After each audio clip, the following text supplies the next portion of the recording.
Hello everyone, welcome back to another review. This time it's going to be the 9th anniversary show that happened on January 19th of 2020. Now this show was absolutely bananas. It was just crazy.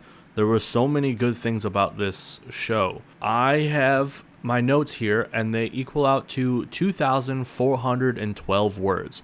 For those of you who don't know what that equals out to, if this was just a pure script where I was reading every single thing off exactly, it would be anywhere from a 10-minute to a 20-minute review, depending on how slow or how I say things. Since this is just notes, it's probably going to be a pretty long review. So buckle your seats and let's get into it. First match of the show is technically not even the first match. It's the beginning before match. It's the dark match, as you will. This one has Leo Onozaki and Hina teaming up versus Ruka and Rina. So Queen's Quest versus TCS. It's a shame that Leo is kind of put in these matches. I get that she is still pretty new. She's only been wrestling for about a year. But so has Saya. Saya is much higher. Now, don't get me wrong, Saya is much, much better. But it's just a shame that Leo is getting put into these matches with these young girls in the dark matches at her age, because she's like 25 or 26 right now. So hopefully she can get some forward progression this year. I am very happy that Rina picked up Hana's theme, because I'm a big fan of Hana's old theme. It's I can't remember the exact name of it, but it was super good, and it just makes my head bob. You know, I'm sad that Hannah doesn't use it, but I'm very glad that Rina at least uses it, so we can hear it when she comes out. There is one thing I do want to talk about with Leo, is that I'm worried about how she takes headshots. If you notice, when she takes headshots, whether it be a kick or what, she always seems to not really protect herself. It worries the hell out of me, because if you notice, a lot of people when they take headshots, they'll either move with it or they'll put their hand up so that they get a little bit extra protection. Leo just straight up is like, hey, kick me in the face, kick me in the head, whatever.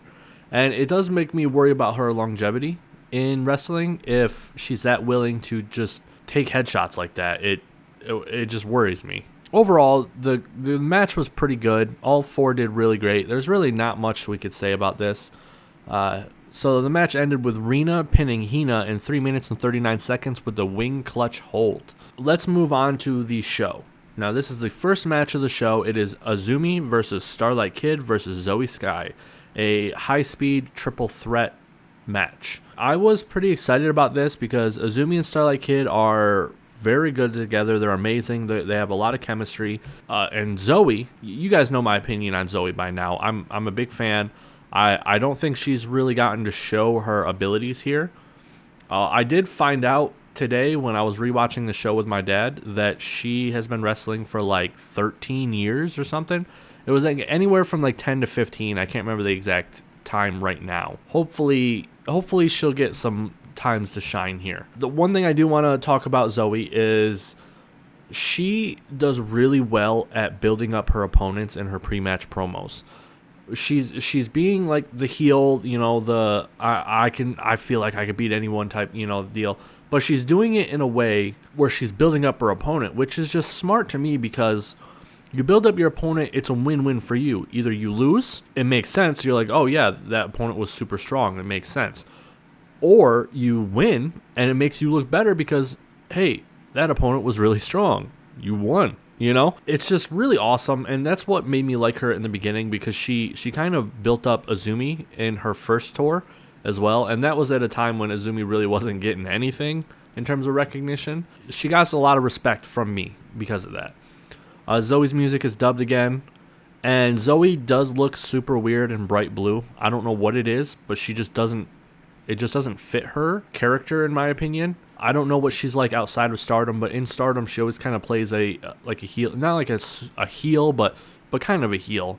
And bright blue just doesn't really fit. There was a really cool opening sequence that I just want to give props. They all did it in a way, didn't really look scripted. It was obviously scripted, it was all pre-planned, but they did it in a way where you could kind of believe that they were just coming up with it on the spot.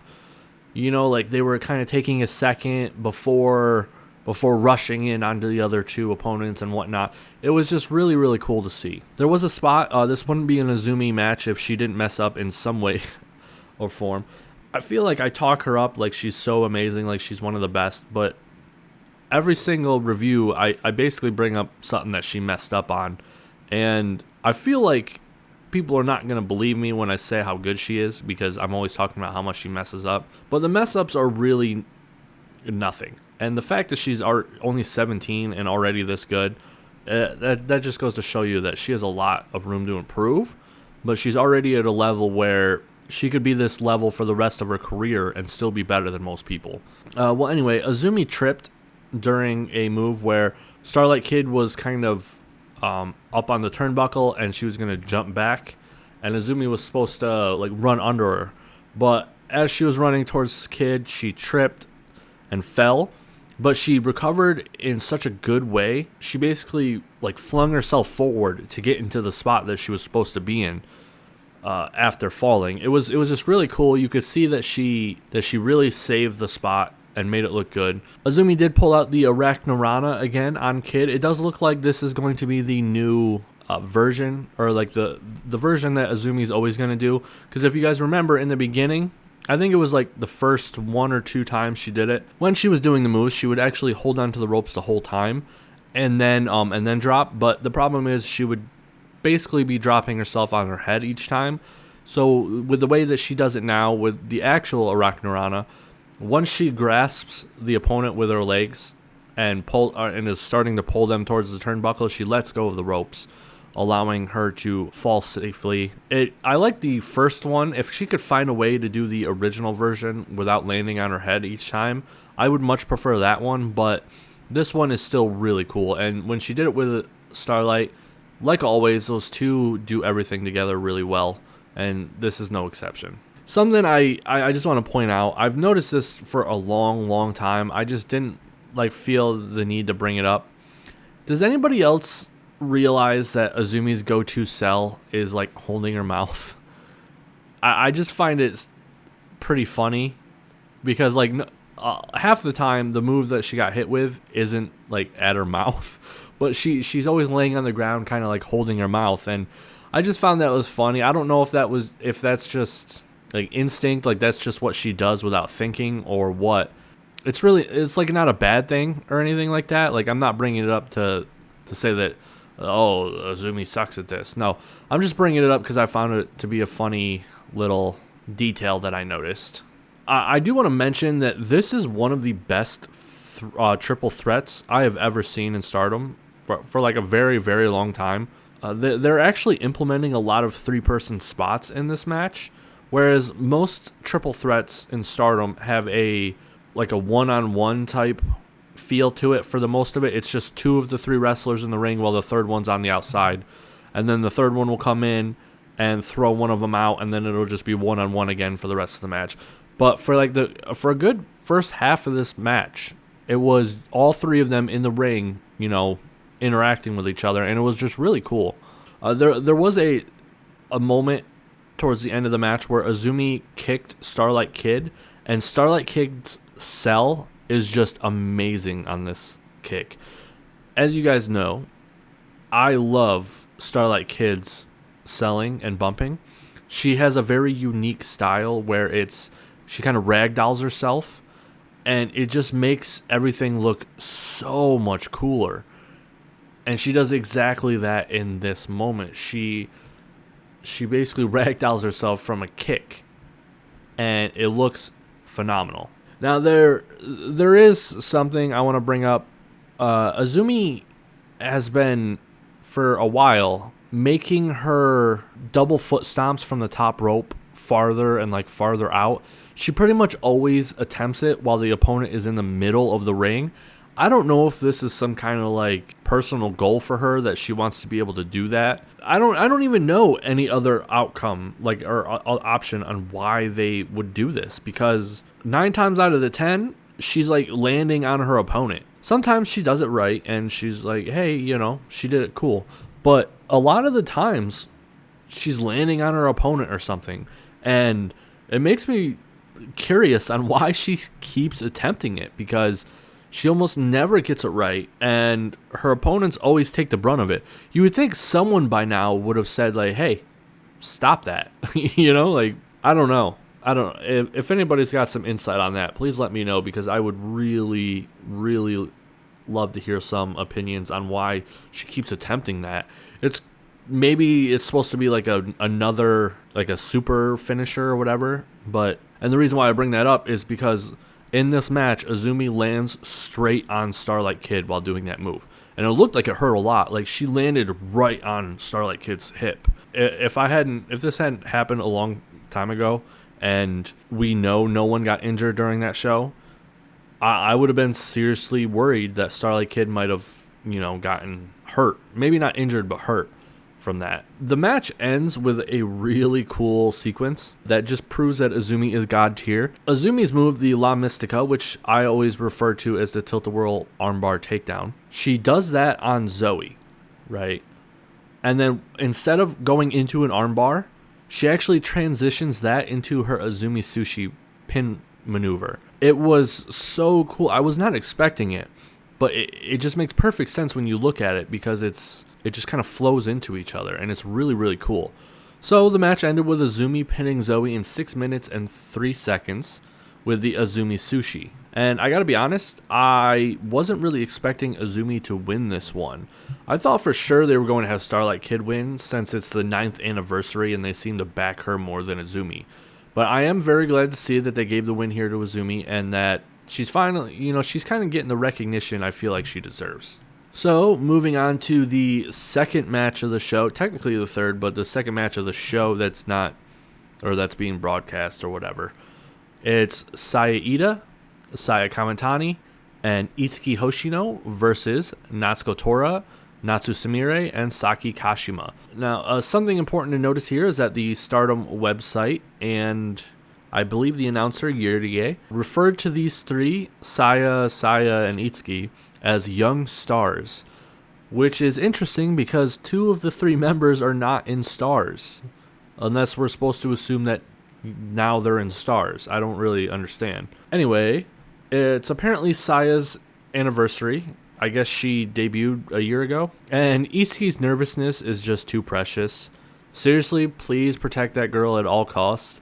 Every single time she's on the screen, I'm just like, aw, I don't know. I don't know what it is. Hopefully it's like an act, because if she really is that nervous all the time about everything, that's probably not going to mean good things for her in the future. I did notice that Hanan is there. I really hope that she comes back soon.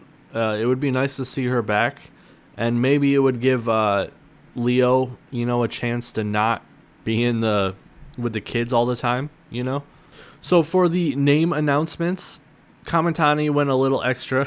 She started doing like back handsprings and stuff, which is crazy. I don't know why you would do that before a match, but it does remind me a lot of like Io Shirai back in the day when she was kind of a bubbly baby face. She used to get up on the top rope and then jump down and then do like a roll or whatever. She used to be pretty extra as well, and I could see that it's clear that they're trying to build up Kamitani, She's doing a good job of helping them build her up.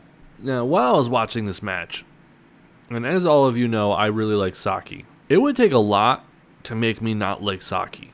But bullying poor Itsuki is a very good start. Seriously, she's just bullying her in this match, and it made me a little angry, because Itsuki needs to be protected, I even wrote while I was watching, "Don't you dare, Sumire. She is too pure for that." And I was referring to the Bronco Buster, because Sumire does do the Bronco Buster on Itsuki. I noticed that Itsuki was in the match for a very long time. She was kind of the Iron Man of this match. Usually when they do a 3-on-3, they tend to have like one of the members of like the losing team take a lot of punishment in like the first half of the match. They're usually just getting beat up by the other team. And it looks like Itsuki was the one chosen for it this time. There was a very nice Hurricane Rana by Itsuki on Sumire during this match. It's honestly the only move that Itsuki does right now. She has almost no moves, and that's fine because she's only like a month or so into her career, like a couple months maybe at max. So it's very understandable that she wouldn't have too good of moves. I mean, at this point in her career, a lot of the rookies, they're just doing drop kicks, you know. So for her to be able to pull off a Hurricane Rana at all is impressive in my opinion. I did notice a little bit of interaction. Saya Ida seemed a little annoyed that Itsuki tabbed in Kamitani instead of her towards the end of the match. I don't know if that's going to lead to anything, or if it's, if it was just a little flavor text, as you would call it, for this. It just caught my eye, and I always like to keep track of things like that because half the story of Tam and Arisa was the little interactions they had in the matches, So I just try to keep track of that stuff. I do really like how they're building up Saya Ida. I mean, she can't really beat most people. It's not like she's now on top or whatever. But there is a very huge improvement in her, and you can see it. I mean, all of the wrestlers are kind of trying to make her come out of her shell a little bit more by making her speak and whatnot. She's just gotten so much better in the ring. Her moves have gotten a lot more crisp and powerful. And she's even doing like Hulk up moments and stuff like that now. She's really coming into her own as a character, being, the smallest one on the roster in a now roster of giants. I mean, it's crazy. I mean, they're really not that tall. For how Stardom was like a year or so ago, everyone's pretty tall. Everyone's like around 5'4". Whereas the average used to be like 5'1", It is nice to see her not be, left behind. With that said, Kamitani is huge. Every single time I watch a Stardom show with my dad, every single time when Kamitani is on the screen doing wrestling moves and stuff, I just go, she is so big. I usually swear there, but I don't know what it is about her, but I mean, yes, she is the tallest one on the roster, I believe. She's 5'6". I don't think there's anybody else who's 5'6". Yeah, so I do believe that she is the tallest one on the roster, but she just looks so much bigger than everyone else. I don't know what it is, because every single time I see her, I just can't help but say, she's effing big. She's really tall. So the match ends with Saki pinning Saya Ida in 12 minutes and 53 seconds with her My Emblem move. Saki's win streak since turning continues. And there looks like there might be something between Saya and Saki, maybe a feud building up. That would be interesting. Very unlikely, though, because they're obviously building up Saki a little bit since her turn. I mean, she's won almost every single match. How could they be building her up for a rivalry with Saya? Saya's still on a rookie level. I think the biggest person that she's beaten was Samire. So I can't really see that being a thing. Moving on to the next match, the third match, and one that I was very excited to see. It's Kagetsu versus Tam Nakano for Kagetsu's retirement road. So, according to Kagetsu, this is the third time I believe they met in a singles match. The first time, Tam beat her with interference. The second time, they tied in the Cinderella tournament, which is only 10 minutes, so it's really nothing too impressive or an accolade that worth mentioning for the most part. P-Sama did return. For those of you who don't know, P-Sama is a plushy panda that Tam used to always carry around and act like was the Oedo Tai's like manager and whatnot. She would always talk for it in this like deeper voice, and it was pretty funny and interesting.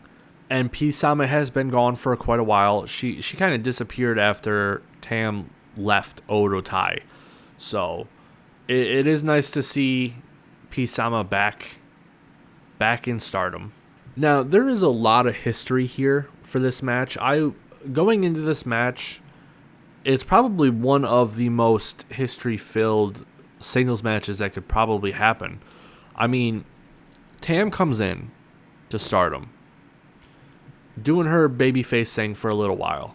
She gets recruited by Oedo Tai. She joins them, and then has to take a break because of lingering injuries, and becomes Oedo Tai's manager. And during that time, Tam was phenomenal.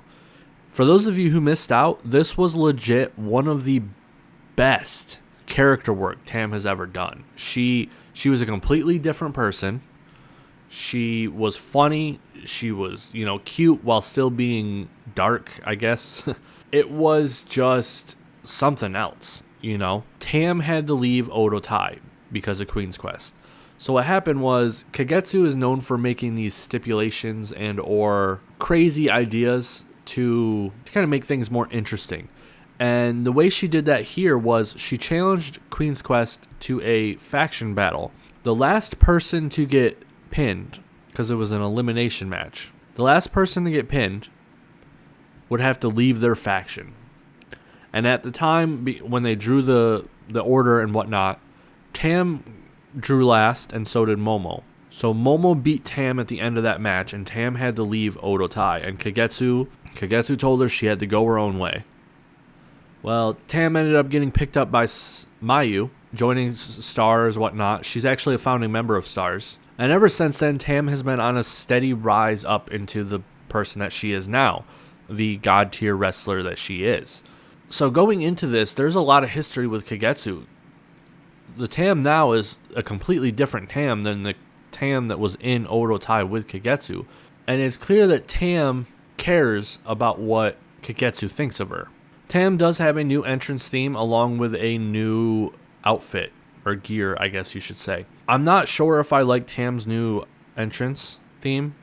I really liked her old one. It had, the old, kung fu-ish feel to it, and I thought it was really awesome. This new one has lyrics and whatnot. I don't know if it's sung by Tam. It kind of sounds like her, but at the same time, it could very easily not be her. So I don't really know how I feel about that yet. I feel like it's too early.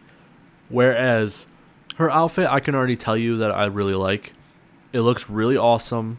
The only downside to it, in my opinion, is the little fluffy pieces on the back of her boots. And the only reason why I don't like those is because it looks too much like bell-bottom pants. And I don't really like bell-bottom pants. I think they look really ugly. When I see her moving around and they're kind of flowing, it just reminds me of that. And they look really stupid. At the same time, I like the whole outfit, so it's not, really a problem. She does come out with a pole arm now.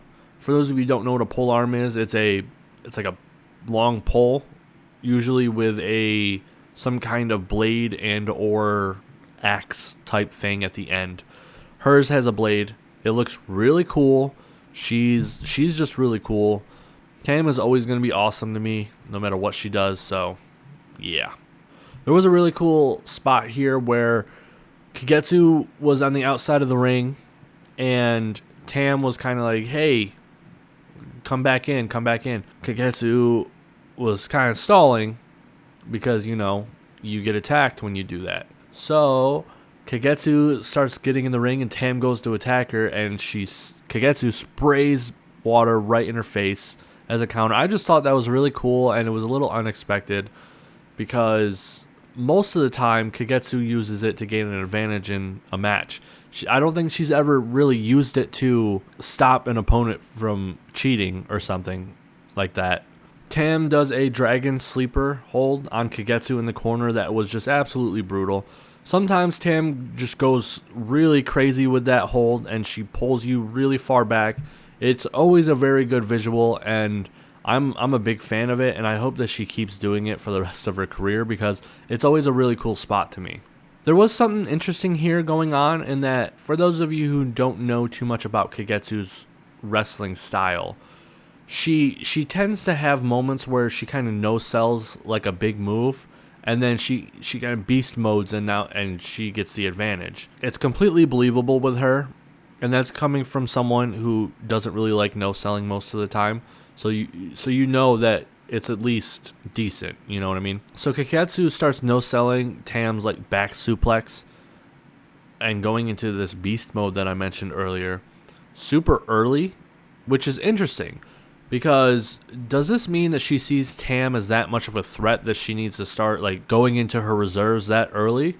Or does she just not want to lose that badly? Either way, it's awesome and it makes Tam look really cool. There was a moment where Tam was on the ground and she does a kind of an Undertaker getting back up move, which it was completely different than Undertaker's. You know, it had Tam's own unique style on it. It was really, really interesting, and I just love how all of these wrestlers on these big matches and stuff, they usually pull out a couple new stuff that keeps things interesting. You always think that they're going to run out of stuff to do, but you know, then they never do. They always do something new. It's mind-boggling, honestly. There was a moment later on where Tam was, you know, getting the advantage again, and she does a like a spinning heel kick or a spinning back kick. I don't really know the official name of it, where it looks like she's actually doing it. Like she's actually hitting Kagetsu in the face. It was very interesting because it brings up a question or a conversation point that I've been thinking about lately, in that there are a lot of really good kickers, especially Arisa, but how much of their kicks are actually landing? You know what I mean? Because if you look at Arisa's kicks and some kicks like from Tam, they look really good. So either the person taking it is doing an amazing job, or they're actually slightly kicking their opponent. And I know with the Japanese style, there's always a very good chance that, yes, it is just them hitting their opponent. That's kind of the point. It just makes me wonder because, especially with Arisa's, which I'll talk about when it comes to that match, but this kick looked a little too spot on for me to think, hey, maybe this is just really good selling. Watching the match, I actually started getting kind of emotional. Like way before the pre-match promos and all that, or the post-match promos, like the after-match promos, I was actually getting pretty emotional. I was getting, I don't know what it was. It was kind of like closure. You know what I mean? This was Tam's shining moment. She's been working for the past, I think, like 2 years on growing and becoming a better wrestler and becoming her own person, going down a different path. And here she was with her old mentor fighting it out. And it just was super emotional. I don't know. As you guys know, I consider Tam's storytelling ability to be top tier. I don't think there's anybody in Stardom. No, I'm going to change that. There is no one in Stardom who can touch her on that aspect. And I really haven't seen too many people outside of Stardom, but I don't really watch outside of Stardom too much. So take that with a grain of salt. I think she was a big factor on why this match was so emotional, because she was the reason. She was showing all of the emotions. Kagetsu pulls out the red mist with this one and then does a tiger suplex on Tam. Tam then goes on later to kick out of the 450 splash, the Oedo coaster. This is a huge achievement for her, as very few people have actually kicked out of it. I believe one of them is Mayu. I think Momo has done it as well. Julia is now on that list, but so is Tam. It's a very short list of people, and it's a proud achievement to have. I just want to take this time to say that Tam's got some of the best suplexes I've ever seen. Her arc is just pure beautiful. It's mind-boggling. She arcs so hard, her suplexes almost turn into drivers. Like, that's how much she's arcing. It's crazy. Which brings us to her new move. She does debut a new suplex here, which is probably going to be maybe her ultimate finisher. I could see that happening, but who knows? It looks very, very awesome. Like, super cool, but it does seem like it could be very dangerous, as when she hit it on Kagetsu, it does straight up look like Kagetsu landing on her neck. Like, high up on her neck, though, not down lower where people tend to take their neck bumps. I just think this is a suplex where there's not a lot of room for the opponent to land anywhere but their neck. Very small room for error. is what I'm trying to say. Tam pins Kagetsu in 10 minutes and 15 seconds with the Twilight Dream, which is the name of her new suplex. Go see it if you want to. I honestly couldn't even begin to describe it if I wanted to, which I do, but I can't. So, moving on to the aftermatch promo. Yup, I was crying. I wrote, yup, I'm crying, sad face. It got me, man. You guys know how much I love the storylines and stuff like that, and it really got me. I mean, I cried during the Tam versus Arisa match. That's how much storytelling and stuff affects me in Stardom. Tam mentions to Kagetsu that she wants Kagetsu to watch her get to the top in her own way. Kagetsu says that she made the right choice and that she will be watching Tam be the center and on top of Stardom. Kagetsu is doing some very magical things on her way out, guys. Like, seriously, I don't think anybody has done as much as Kagetsu for the people they're leaving behind in Stardom. She's put so many people over. She put over Azumi by teaming up with her and making her look really good. She put over Starlight Kid by, in the aftermatch promo, saying how much like she likes Kid and, you know, stuff like that. She put over Julia by going to a time limit draw with her. She put over now Tam by losing to her. She's got all the respect from me. I know that there are the rumors and whatnot, and they could very well be true.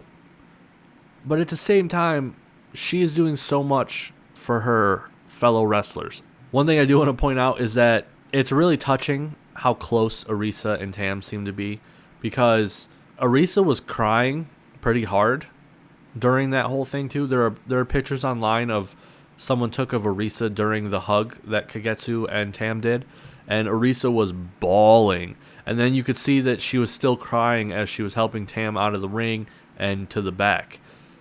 It's very interesting to see that, because I personally have never had a friend or anybody who I was that close with before, so I don't really fully understand what it's like to have that much like love and appreciation for someone else, that seeing a happy moment for them, and or like maybe you wouldn't really describe it as happy, but either happy or sad moment for them makes you that happy or sad.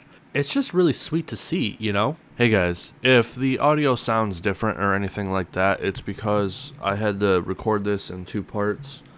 I started last night, but I got like 40 something minutes in, and I was only just getting done with the 3rd match, and I was really tired because it was almost midnight, so I stopped and figured I would start up tomorrow.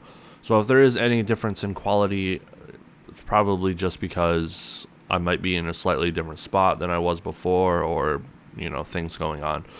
So let's move on to the 4th match. It is the Goddess of Stardom title match between Konami and Jungle Hyuna, the champions, versus B. Priestley and Jamie Hayter, the challengers. Seriously, I just want to, like, I know I made it a joke before, but are Jungle and Konami supposed to be a couple in kayfabe? Because Konami is like always touching Jungle like sensually, and Jungle always looks super pleased after. Seriously, go watch their promo again and just watch Konami's left hand. And then when they go to walk away, look at Jungle's face. There just seems like there's something more going on there. I like B's new outfit. It looks cool. I just don't really like the green. Like, the design is pretty awesome. I just don't like the color green, as some of you know. It's a fine outfit, you know. Like, it's nothing to write home about, though. It's not going to be winning any best outfit awards from me, is what I'm trying to say. But it is pretty awesome.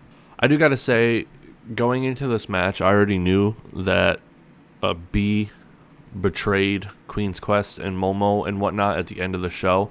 So it was really hard for me to actually get behind her in this one. I kind of hate her even more than I hated Natsuko after Natsuko betrayed Jungle, because at least Natsuko just got drafted and then betrayed her, but B just straight up betrayed Momo and Queen's Quest.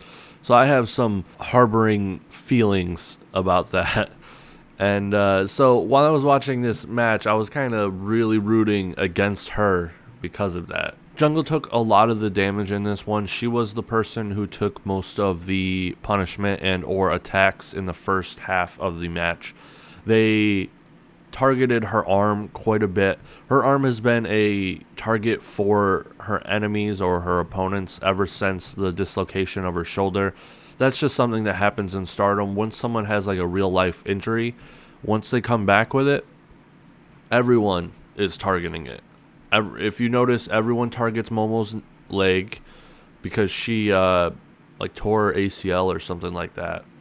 Everyone targets Mayu's arm because of the elbow thing. They used to target her leg because of her leg injury. Not as much anymore, and it seems like it's just the arm for some reason. I don't really know if there's any other like really important injuries that I'm missing out on. I can't remember any right now. I literally just woke up.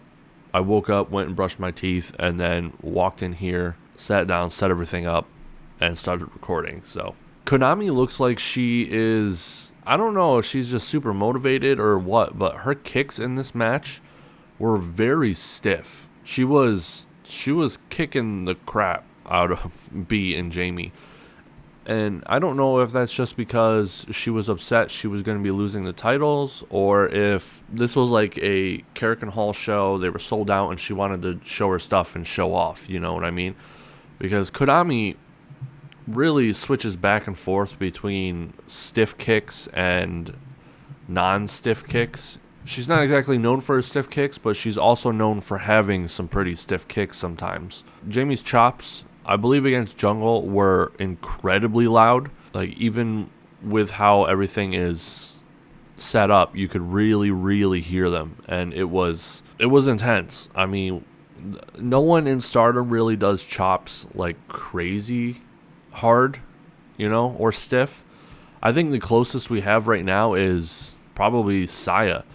And before that, it was Kairi. So it's really interesting to see someone really lay them in there. I just want to take the time to really praise Konami in this match, because Konami is a badass, and you could just tell that there is another level between her and pretty much everyone that's in the ring with her. She comes in and there's like this level of difference between them. She's not a better wrestler than some people, but her technical ability and the way she holds herself really makes her like a force to be reckoned with. There was a spot that really made me nervous in this.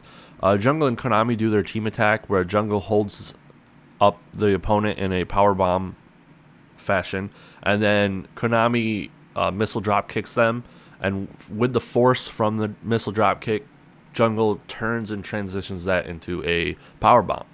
Awesome move, awesome. The problem though was that they had Jamie laying down on the ground. I don't know if they were planning on having it turn into like them slamming B on Jamie, but the way it turned out, B was like inches away from landing straight on Jamie's head. It was very scary. I'm glad it turned out all right, even though I don't like B right now. I just don't like her character. You know what I mean? Her as a person seems all right, I guess. I don't really know her, so I can't really say that she's a good person or not. But her character, I absolutely hate right now. It's kind of why I'm having a hard time praising her. But I'm glad everything worked out well. It was just very close. Jamie also does a suicide dive in this match. I don't know if she's done one before in Stardom. For some reason, I'm like drawing a blank on her actually doing suicide dives. I don't think she does, and I don't really want her to. She's so much bigger than all of the other wrestlers that could cause a lot of problems. I mean, we just recently saw what happens when a bigger wrestler does a suicide dive on a smaller wrestler with Io, and she got injured for 2 months. I just don't think it's a smart idea for Jamie, one of the biggest, people in Stardom, to be doing a suicide dive on 5'1" girls. You know what I mean? B pins Konami with the Queen's Landing and becomes the new Goddess of Stardom champion in 12 minutes and 55 seconds. The aftermatch promo, I didn't really pay too much attention to it because I was just like angrily staring at B the whole time. I was really upset. I didn't really want her to have won, and I don't like her now. It's very easy for them to make me not like someone. It involves betraying Momo, you know? But it's kind of funny because Queen's Quest was started with betrayal. Io betrayed Mayu, and then literally the next day, not the next day, but the next show, Momo betrayed Mayu and all of her friends. So like Jungle and Hiromi and Kairi and all that. So it's not like Queen's Quest are these innocent saints, but I really like Momo, so I can forgive that. I'll talk much more about the betrayal later because there's a lot of cool details that some people might have missed that were just amazing. So moving on to the next match, number 5, Hana Kimura, Death Yamasan, and Layla Hirsch versus Julia, Maika, and Syuri. Now, on the card and all that, Maika and Syuri were just blank space, like blank silhouettes with the names X and double X. But there's no reason to pretend we don't know who they are now, after watching the match. I got to say, I was really excited about this one. It has a lot of cool people in it, Julia, Hana, Death, Layla. And then I was excited to be able to see Maika and Syuri because the only match that I saw of Maika before was her match against Utami that just happened.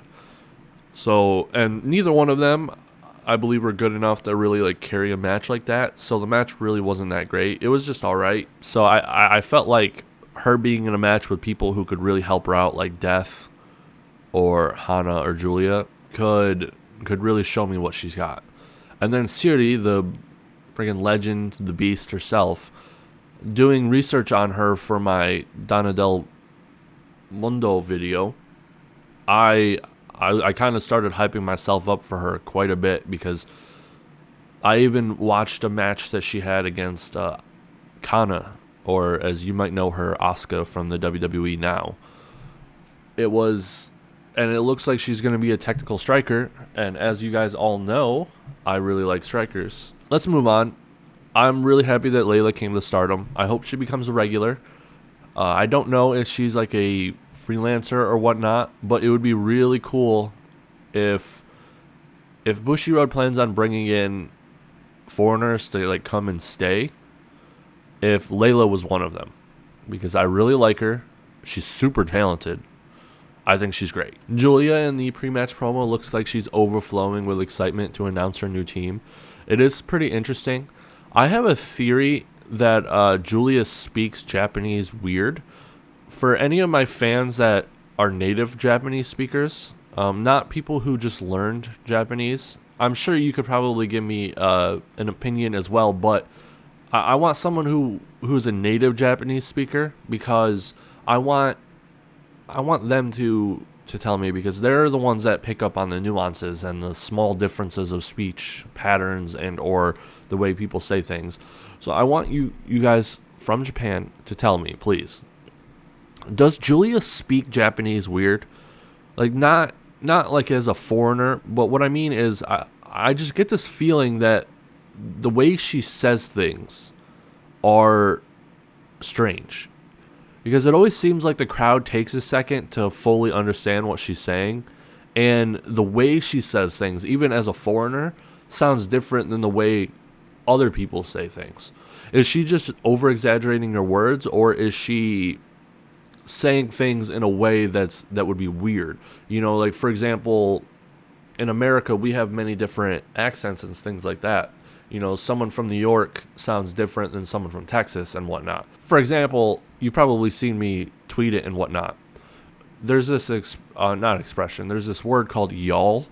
It's supposed to be a combination of you all. So when you're talking about a group of people or whatnot, you say, y'all are doing crazy stuff, and I just naturally went into a southern accent on that. I think it's a great word because it really helps express things very often, but it's technically not a word and it's improper and not good grammar. I want to know if Julia speaks like that, if she speaks in a way that isn't technically proper grammar or something. Wow, I went on a rant on that way too long. There is something that I noticed while watching this match.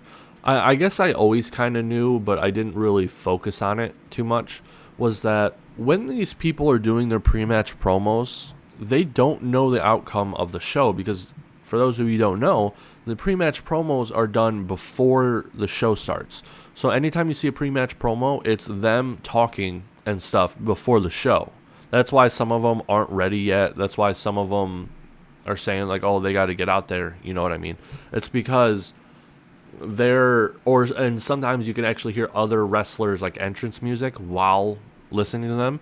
It's because it's happening at the before and the beginning of the show. What I find interesting is because they are doing it before the show, they don't really know what's happening later. So for example, here with Hana doesn't know that Jungle and Konami lost the belts later. Now, she might know because they told her or whatever that they were going to lose the belts or whatnot. But Hana, the character that's in the pre-match promo, doesn't know what happens. And so they're able to actually put in some kind of like foreshadowing and stuff without really giving things away, because Hana would get up at the end of the promo and say, are we going to be all right or whatever? And you could take that as them three, because Death is a weirdo and Layla always seems lost. But it could have also been a hint, Jungle and Konami are losing the belts. It's just something to think about. I tend to think about unimportant stuff sometimes, and it just kind of captures my interest, and I just need to think about it for a while. Donna Del Mundo comes out one by one. They don't come out as like a team this time, which I think it's fine, because it's an introduction to each new person. Hopefully from now on they come out together. But for here, I think it was a good idea to have them all come out by themselves with, I'm assuming, is their entrance music. For people who actually know about Siri and Micah, please let me know if the entrance music used in this show is their actual entrance music, because it is awesome. They use traditional like Japanese music, and I'm a big fan of traditional Japanese music. I find it very, very soothing, like elegant. There's something regal about it. You know what I mean? It's very, very awesome. So for both Siri and Micah to have traditional Japanese elements in their theme, like Tam used to, and I believe Utami has as well. It's just really cool, and it's a great introduction. It makes me like them even more. It did make me think though, because if you notice, both Siri and Micah got streamers and stuff. It makes me wonder how well known that Micah was going to be the second partner in Japan was, because we only know because the match was uploaded on Stardom World, the Just Tap Out match, and the tweet from the English Stardom account. But how in tune are the Japanese fans to Stardom? Because according to Sunny, now this was a while ago, so things could have changed, like 70% of the subscribers to Stardom World were foreigners. So that means most of the people who are watching Stardom in Japan don't watch it on the website. They actually just go to the matches. And that makes me think that they miss out on a lot of stuff, like storyline stuff. So it makes me wonder how many people there knew that Micah was going to be the second person. An interesting thing is probably a lot, because they might not be subscribed to Stardom World or whatnot, but they probably talk on forums, or they just word of mouth spread it around. I do gotta say, Siri, when she comes out in her entrance, she looks super majestic, like really, really cool. There is something about Siri that I noticed while doing research on her, like looking up pictures and stuff. There's this like really weird phenomenon with her where she is both really, really cute, but like not cute at the same time. It's really weird because there are moments when you look at her and you think, wow, she's beautiful. You know what I mean? But then there are other moments when you look at her and you think, I don't, like, and it's just really weird because I don't think anybody else in Stardom is like that. They're either, always cute or they're just not cute. So it's just weird. It really doesn't mean anything, and it doesn't take away from Syuri at all because Syuri is awesome. Watching this match, I'm a big fan already. I think she's really great. It was just something that I noticed. I'm really glad that Micah got a new outfit for this. I don't know if she plans on wearing it in Just Tap Out or not, but for this one, I am glad because her old outfit looks like she literally just borrowed it from Utami. It looked so similar. I don't know. It might even be an old Utami outfit, or maybe they just had it got designed by, the same person, or maybe it's just a huge coincidence. Whatever it is, I'm really glad she changed it. She looks really good in black. I am curious to know if Layla and Syuri have history together because they have really great chemistry in this match. They work really, really well together. And usually something like that doesn't happen unless they have chemistry or like history together, I mean. So it makes me wonder because Layla is also taking part in Kagetsu's retirement show, which is odd because this is Layla's first tour in Stardom.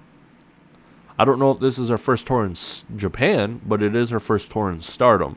It seems like she might have maybe faced Syuri or Kagetsu before Stardom, like before they came to Stardom, which is interesting because I would like to see that. Julia and Hana's feud continues. Apparently nothing was settled in their match at Kirken Hall before. They go right at each other and they're being, like they did in their match. Nothing has been settled. It kind of seems like they're setting up a blood feud here, or a lifelong feud, which is fine. I'm okay with that.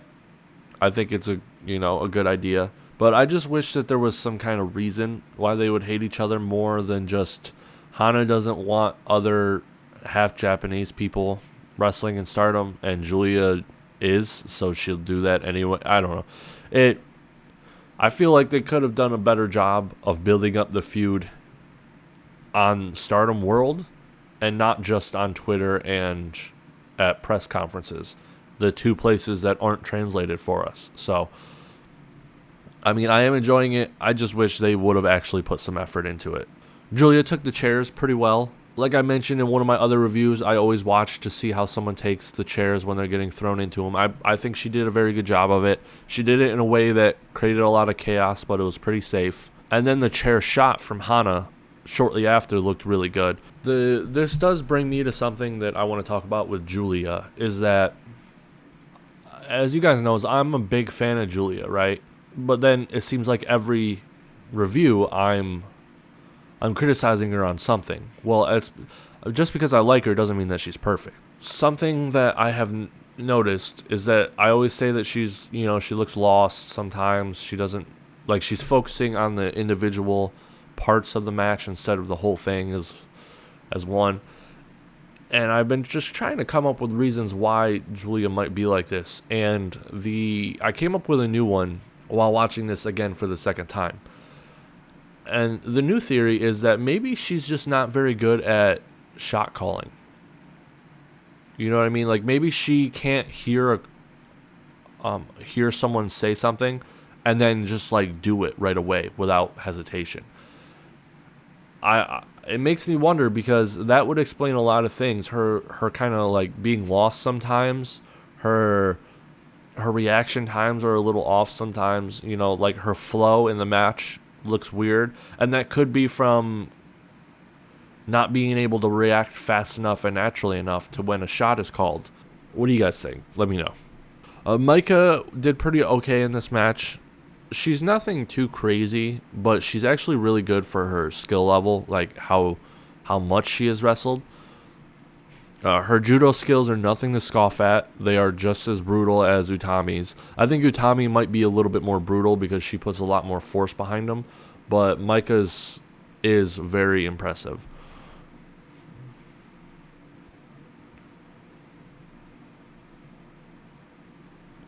It would be interesting to see Konami and Maika have a match, since Maika seems to be pretty technical based, or at least wants to be, which kind of doesn't really fit her appearance. Her appearance looks more like either an all-rounder wrestler or a strength wrestler in my opinion, but but she seems to want to be more like a technical wrestler, which is pretty interesting because they already kind of have one of those in Siri on the team. So it's looking like they have two technical wrestlers and then Julia, which I don't even know what Julie is. The closest thing I could describe her as an all-rounder. So I'll need to see more of Siri's kicks before I really make a judgment. But from what I could see, I think she is pretty good, at least. I can't, put her on the list in Stardom yet. I need to see a couple matches before I do that. But from what I could see, they look pretty stiff. They look very impactful, and I'm liking them so far. Other than her kicks, though, she has absolutely impressed me. Like, for example, if she were to sign to Stardom, she would be the most experienced person in Stardom. She's been wrestling a long time, and I figured, hey, maybe she's actually good, like really good. Because as we learned with Riho, just because someone wrestles for a long time doesn't mean that they're better than people who haven't been wrestling for a long time. But Siri really does well. You could tell that she has kind of a real fighting experience. Her stance, the moves she chooses, everything. There was a spot where TCS, later on in the match, were trying to do a team attack where they would all run against different ropes and then go and hit a different opponent in the corner.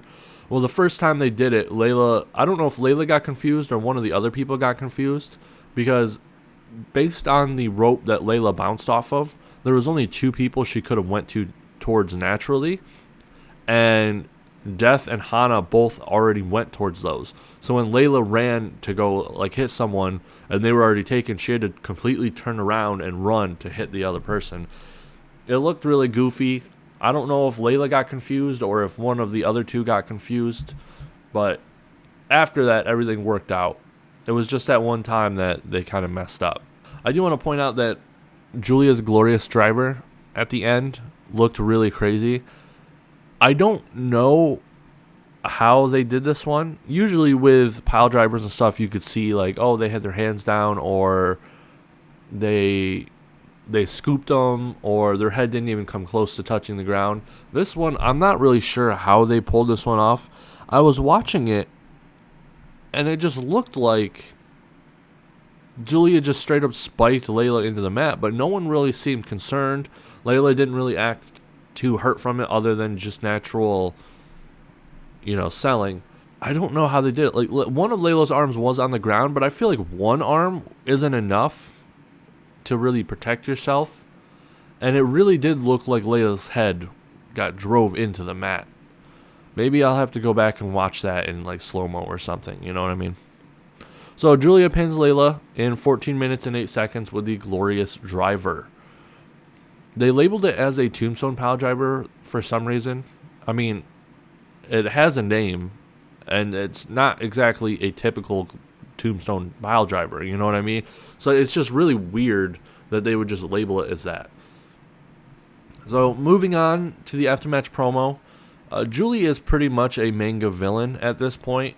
For anybody who's watched anime or read manga or not, you know how crazy and weird the villains can get. That's Julia. Julia just comes off as one of those, and it's freaking great. I love it. There was this really hilarious spot where Micah and Siri were super confused about the name of their new group. Julia kept trying to explain it to them, and they just looked super confused. And it was pretty hilarious. Julia ended up just having to say, hey, just check my social media account later and to find out. At the end, all three of them decided to get down and pose. I found it pretty hilarious that Micah and Julia were trying to look cool, you know. Micah was trying to look like intimidating. Julia was trying to look cool. Siri just had this super goofy grin on her face. and it makes me love her even more because the truly badass people don't need to act badass. You know what I mean? She knows she's good. She knows she's cool. She could just be her typical goofy self. The match itself was really good. It was nothing too great. I would definitely recommend people watching it, not just because it's the introduction of Julia's new faction or whatnot, but just because the match itself was really good. It just wasn't anything to write home about.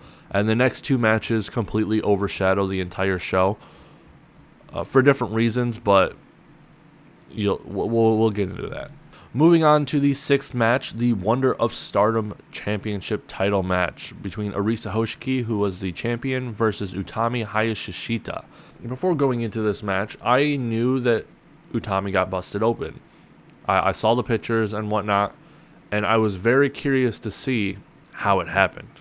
It's really what made me the most anticipated about this match. Even though I was more excited about like the main event or Julia's match, I was very, very curious on how Utami got busted open because me and my dad were theory crafting, and we were like, maybe Arisa kicked her too hard, you know, because we didn't even know what got busted open. We didn't know if it was her nose or her forehead or ear, you know. We just saw pictures of blood everywhere on her face. So we thought maybe one of Arisa's kicks went a little wild, or maybe Utami accidentally hit, you know, the turnbuckle weird or something. I don't know. You know what I mean? I knew the outcome of pretty much every single match in this before watching it this time. It just got spoiled for me too quick, and I decided not to become a hermit and stay off social media for this one. So going into this, I already knew the outcome. I do feel like Arisa needs to lose that belt soon, and I really don't want her to lose it to the next challenger. I swear to God, Stardom, if you give B the white belt here, I'm going to be super mad. I will most likely be mad enough to make a video about it. I really love Arisa's mask.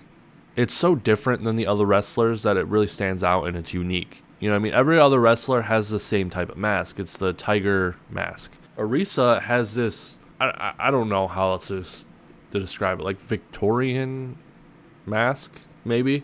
And it just looks really good on her, and it fits her character, and it really makes her stand out. I do want to say one thing, though. Arisa, stop doing headbutts. It's unnecessary. No one needs headbutts. Headbutts are just asking for bad things to happen. Please stop doing them. Just stop. There was a little funny moment where later in the match when Utami was trying to pin Arisa, while getting pinned or like trying to kick out or whatnot, bumped Utami's head with her leg. I don't know how hard it was, because you know you can never tell how hard someone got hit. You just kind of have to be there, like you have to be the one getting hit. So seeing Utami actually like reach up towards her face afterwards, it was obviously a solid little bump. I just found that kind of funny. So now we get to the part where Utami actually hurt herself, and you find out that it really isn't Arisa's fault. Utami just didn't protect herself well enough during this spot. So the spot was Arisa slamming Utami's head onto the apron from the outside. Typical spot, everyone does it. But the problem is that on the second shot, Utami didn't protect herself well enough, and maybe she just kind of lost control or something, but Arisa ended up smashing her head actually into the apron, and that's what busted open her forehead. And from there, she just started bleeding out. Utami honestly looked completely out of it. Either she is a phenomenal seller all of a sudden, or she actually was a little like woozy and out of it. Because the way that she tried to get back in the ring and then like crumbled and failed and then kind of like wobbled around while trying to get back into it, that just looked way too real for someone of Utami's skill level of selling to have been doing. I really do think that they kind of put a pause on the match for a little while and didn't really do anything too crazy afterwards to give Utami time to kind of come back into her senses. Because if you notice that shortly after that, there was a lot of spots of Utami doing things. And I bet if I was Arisa, I wouldn't want her doing those things unless I knew she was in her right mind. So it doesn't look like it was anything too serious. It was just a head wound, so I know that doesn't sound right, just a head wound. But any kind of head wound, it's going to bleed a lot because there's just a lot of blood up there, even if it's just a superficial wound. So it's not looking like it was a huge problem or anything like that, is what I'm trying to say. I do really like how Daichi didn't let Arisa pin Utami after using closed fist punches. That's something that I've always wondered about in wrestling because closed fist punches are not allowed. They're illegal. But a number of people in, say, like the WWE have finishers that are closed fist punches. Shouldn't the ref forbid them from pinning the person if they actually do that? Yes, they should. And that's what Daichi did. So that's what I appreciate it, and that's why I'm calling it out. I am kind of getting Arisa playing a villain vibe here. She seems to be relishing too much in, like beating up and torturing Utami. Now, we all know that Arisa's a psychopath. Like, that's not new news, But she just acted a little different in this match. I don't know if it was just a combination of her being worried about Utami or what. Whatever is the case, she was just acting very different. There was a really awesome spot where Utami did a German suplex on Arisa when Arisa was going for her springboard move. I believe it's called like the Shining Cutter or something like that. For those of you who are actually subscribed to Stardom World and whatnot, you can actually see a video of Milano teaching Utami how to do all these German suplexes. It's very interesting. It's worth a watch if you want. I actually watched it before watching the match, so it kind of spoiled me on what Utami was going to do in the match. So if you don't want to get like too spoiled, don't watch it before, watch it after. There's this really awesome submission that Utami pulled out that I've never seen before in Stardom or anywhere actually. I know it's not like a unique move that she made up. I just don't know the name of it. If anybody knows the name of that submission move that she pulled out, please let me know because it's really cool. I think it really fits her. And I really like the slam that she does afterwards. This match made Utami look really, really strong, especially with all of the blood imagery. She just came off as a really big badass in this one. She was fighting through a bunch of blood on her face. She was doing some really cool stuff. Arisa purposely broke the 3 count to hit Utami with one more move, her Brazilian kick. That's interesting because I didn't really see Utami and Arisa having that kind of feud. It kind of seemed like Utami was the one who was more fed up with Arisa than the other way around. So it's interesting. It's not, like I don't hate it or anything. It just kind of came out of nowhere. So Arisa pins Utami with the Brazilian kick in 15 minutes and 21 seconds. During the aftermatch promo, Arisa puts over Utami extremely. She just goes on and on about how strong Utami is. That's an A+ for me. I always really like when wrestlers actually put over their opponents, even if they won. They get respect from me for that. Arisa was being very vague about who her next opponent is. The only hint she gave was a Brave challenger, and that really doesn't mean anything. Later on, you find out that it's actually Bea Priestley, and I don't want her to win at all, ever again. So please, Stardom, do not give her the white belt. Moving on to the next match, we have number 7, the World of Stardom Championship title match between Mayu Iwatani, who's the champion, versus Momo Watanabe, who is the challenger. First thing I wrote is main event Momo, ! I am so glad Momo is back in the main event. I really, really love Momo in the main event. She really pulls out all of the stops, and she tries to murder her opponent, and nothing is better than murder Momo. Mayu's wearing her red gear again. I don't know why, but it looks good, so maybe she wants to just stand out from Momo because Momo's outfit's blue. I'm hearing a lot of Momo yells from the crowd, which I really love because as a Momo fan, I think we Momo fans can agree that we're a little worried about Momo standing in the company. She seems to have really fallen since losing the white belt, and she doesn't seem to be like one of the people Bushiroad is planning on pushing right now. So I think all of us diehard Momo fans are just a little worried. It's nice to see her back in the main event, though. Momo decides to shake Mayu's hand, which is nice to see. It shows that Momo does respect Mayu. That's just really nice to see because Momo doesn't really respect people too much. So when she does respect someone, it's nice to see. Momo tries to show off her submission side here, like her technical abilities, and it's really nice because you don't really get to see that too much from her, as most of the time she is just a pure striker with power moves, you know what I mean? Momo's really pulling out all the stops here as her kicks to Mayu's arm look really brutal, and all of her kicks to Mayu's back and whatnot look super stiff. I do believe Murder Momo did come back out for a little while in this match, and I really appreciate it because Murder Momo is best Momo. Now, there was something that was kind of drawing my attention throughout this match, and I'm just going to come out and say it. For some reason, I didn't really remember having a problem not looking at Momo's chest during matches. Like, I felt like that was never a problem up until now.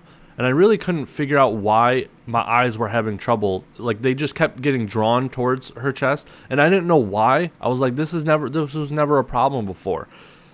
And so I stopped the match and I went back to an earlier match. And I was like, why was this never a problem? And so I started watching it and I realized why. Before, she had like a black like fabric over her like boob window area. And now for some reason she took it out. And I don't know why, but for some reason that just really like, I mean, I think we all know why, but like my eyes just kept getting drawn towards it. The second time we watched the match, it wasn't a problem. I think it was just me not realizing that she had changed her outfit. God, this makes me sound so bad. It really does. She's attractive, all right? I'm just going to leave it at that. I find Momo really attractive. Moving on. Both of them are being really stiff with each other. I think they really wanted to show that they wanted to have the best match.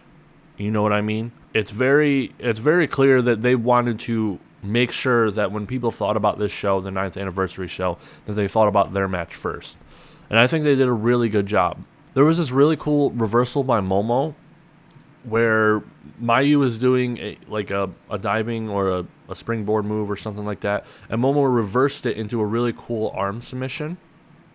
Momo's really showing in this match that she's not just a striker, that she can also be technical as well, and I appreciate that because we don't really get to see technical Momo very often. A lot of her matches are just strikes and, you know, suplexes and big moves and like that. So it's nice to see her get down on the mat and grapple a bit, you know. There was a huge OMG moment in this show. There was a moment where Momo does her Somato from the turnbuckle, the top turnbuckle, to the outside of the ring on Mayu. Now, I was not expecting that, and it definitely made this the match of the night, in my opinion, because that is brutal and dangerous. You could even see after it happened, Momo was kind of like holding her knee in, kind of like hitting it a little bit, as you do when your knee hurts for some reason. I mean, I even do that. It's weird. It was just, I was not expecting it because that's not really a move that you probably should be doing to the outside like that. There's no way to protect yourself, really. You're pretty much just landing either on your opponent or your knees, which aren't good for either one of you. Mayu almost doesn't come back into the ring in time for the count after that, but Momo actually goes back outside the ring, picks her up, and throws her back in the ring. Momo doesn't want to lose by countout. She's a warrior. She wants to win legitimately, and that's what I love about Momo. Unfortunately for Momo, she does try the B driver, which, as we all know, Mayu is immune to. Just like any other move that involves her neck, she's just immune to it, so there's no point in actually trying it. But she did anyway, and of course Mayu kicked out. Then Momo goes on to try using the dragon suplex, which she then succeeded later in doing. A release version, but it looked really good. What I believe being her first time doing a dragon suplex, I think it looked really good. These two are just amazing, and it's even more amazing that Momo's only 19 and she's this good. It's mind-boggling how good she's going to be like 5 years from now. You know what I mean? She has the potential to be amazing. Mayu kicks out of the Peach Sunrise. I think it's all right. Mayu's, the top of the company, and her kicking out of your ultimate finisher really isn't too crazy. It's just sad to see anybody's finisher getting kicked out of, regardless of who it is. So we'll just move on from that. But I do want to move on to another WTF moment, or a OMG moment, or whatever you want to describe it as. There was this move that Mayu does off the turnbuckles that was just freaking crazy. I don't even know what it was. So she jumps backwards off of the turnbuckles, lands on Momo's shoulders, and then swings her down, driving Momo's head and neck into the mat. It was just freaking crazy. It was awesome. I've never seen Momo or Mayu do that before, and they really pulled out all the stops to make this an amazing match, and they did. Unfortunately, Mayu then went on to overshoot her moonsault a little bit. It was a little high and a little far. Nothing too crazy. Like, she still kind of hit Momo, but unfortunately, she didn't really do it too well this time. Mayu performed a tombstone pile driver again. This officially makes every single move Io's done, I think, other than the corner stuff. Mayu has now taken. Mayu then goes on to pin Momo with a 2-stage dragon suplex hold in 19 minutes and 12 seconds. It didn't really look as good as I thought it was going to, and I think it has something to do with how big Momo is, because she's not exactly a small girl. I mean, not height-wise, So I don't think Mayu had enough strength at that point to really do it fully. This match, like all great matches, I had very mixed feelings about.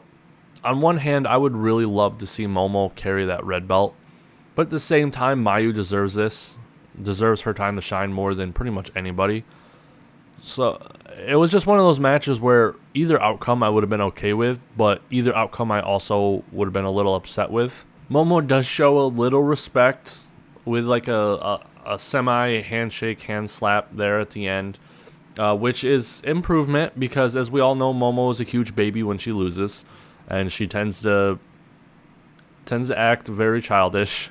So it was nice to see her, actually show a little bit of respect after losing for once. And according to Mayu, this is Mayu's first singles win over Momo in 4 years. I haven't fact-checked that yet, but it makes sense, I guess. There really wouldn't have been a reason for them to have a singles match. And the only time that they would have had a singles match was either during a tournament or when Momo had the white belt. And as we know, Mayu didn't win that. Momo's aftermatch promo was very good. It was very emotional. She started crying, like legit crying, not, fake crying. Like, you could see that she was actually crying, just like how Tam was crying earlier. And so was Arisa. Momo says that she will keep chasing Mayu and will one day stand on top of Stardom and the wrestling world. And yes, I agree. We need Momo on top. Momo is so good. She's so awesome. She puts on just bangers of matches, like, she is the future of Stardom, if not wrestling, in my opinion. My next note is FUB. It's really hard to do a review of this show without swearing, because I am super mad at B.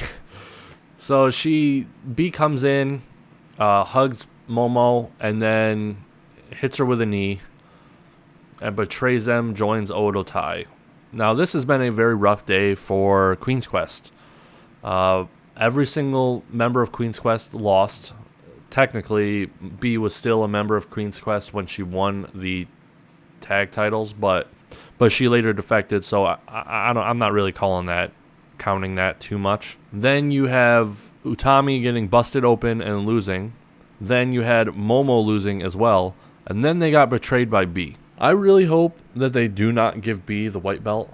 Not just because I don't like her right now, but because if she gets the white belt before some of these other people, that's going to tick off a lot of people. Like, it was bad enough for some people that she got the red belt before a lot of the other people, but if she gets both the red belt and the white belt and the tag belts before someone like, say, Jungle got even one of those belts, it's going to be a little upsetting. But if they want people to hate her, that's how you do it, I guess.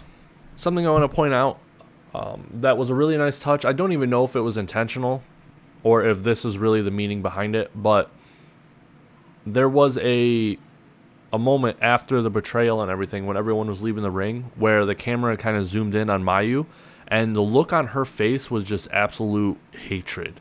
She was very upset. And I think that has to do with the fact that out of everyone in Stardom, Mayu knows more than anyone what it's like to get betrayed. She has gotten betrayed 3 times. Now, I'm not talking about like the Natsuko Jungle thing, because technically that's not a betrayal. Natsuko got drafted and then turned on Jungle. I'm talking about straight up like in a match or after a match, whatever, got betrayed. And Mayu has gotten betrayed more than anyone. Kagetsu is second in line with 2. Mayu has 3 betrayals. She got betrayed by Io in 2016. Then shortly after, literally the next match, she got betrayed by Momo. Mayu got betrayed by Io and then Momo. And then recently, in January of this year, she got betrayed by Saki. So she knows what it feels like. And to see her look so angry at B and Oedo Tai as they walk away really, really shows you how much she hates betrayal. You know what I mean? It's a very strong moment. It's actually a moment that I could see them using in like a tribute or like a collage later on. You know, like it's a very star-making moment in my opinion. Then a video package comes on with Seri saying that she's going to challenge Mayu for the red belt. And I'm really looking forward to that match. Obviously, Seri's not going to win because, for one, she's not from Stardom, and she's not going to Stardom. And 2, she's going to the WWE shortly after. Now, what makes me interested in this is if Mayu's actually going to win or if it's going to be a time limit draw. Because if Seri is going to the WWE, I doubt they would want her to lose right before coming there. So we'll see how this works out. It's either going to be Mayu winning or a time limit draw, with me leaning more towards the Mayu winning than the time limit draw, but I don't know. I could definitely see them doing a time limit draw. And last thing is, Stars is really trying to bring Saya Iida out of her shell. Lately they have been making her speak more and more and more for no reason than just to get her in the spotlight. And I think it's a really great idea because Saya has gotten much, much better in the ring lately. All she really needs to work on now is she still needs to work on her ring ability. Like, she's not perfect or anything, but she really does need to work on getting herself out there, getting herself noticed.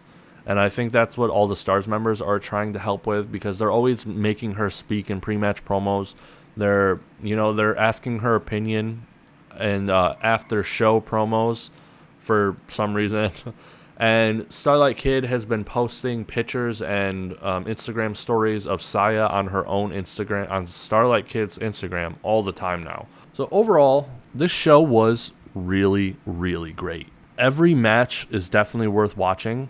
But yeah, actually every match. I was going to say, but if you were to skip a few, start from here. But really, the Azumi Starlight Kid and Zoe match was really great. But I mean, I guess you don't need to watch that. It doesn't really progress anything. And then the Young Stars versus Oedo Tai really didn't do too much either.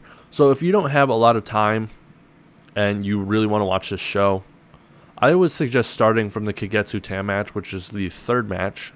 4th match technically if you count the dark match, but the 3rd match. Start from there and then just watch everything after that. Because everything after that, including that, has a lot of story implications, a lot of progression. The Kagetsu vs. Tam is just super emotional.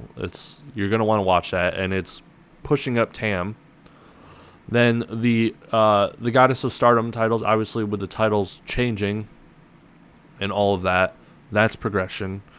And then Julia's new faction debut, that's important storyline elements that you don't want to miss. Then both singles titles matches. Neither one of them are worth skipping because they're both really great. The World of Stardom title match was the best match of the night in my opinion, I think. But the Wonder of Stardom championship match is probably the most memorable because of the bloodshed. All right, let me know what you guys think in the comments. This review is going to be super long. I'm looking at the recording right now, and I'm already at like a minute or an hour and 50 minutes. This is going to be insane. It's probably going to take me forever to actually edit this down. We'll see. Like I said, let me know in the comments what you guys thought of all of the matches. What do you guys think of Donna Del Mundo? What do you think of Tam beating Kagetsu? What do you think of B's betrayal? Just let me know whether you agree or not. I still read them. I might not respond always because I'm either busy or, just don't feel like talking to people. But either way, I do read them regardless. I always read them. Yeah. I need a good way to end these. Bye.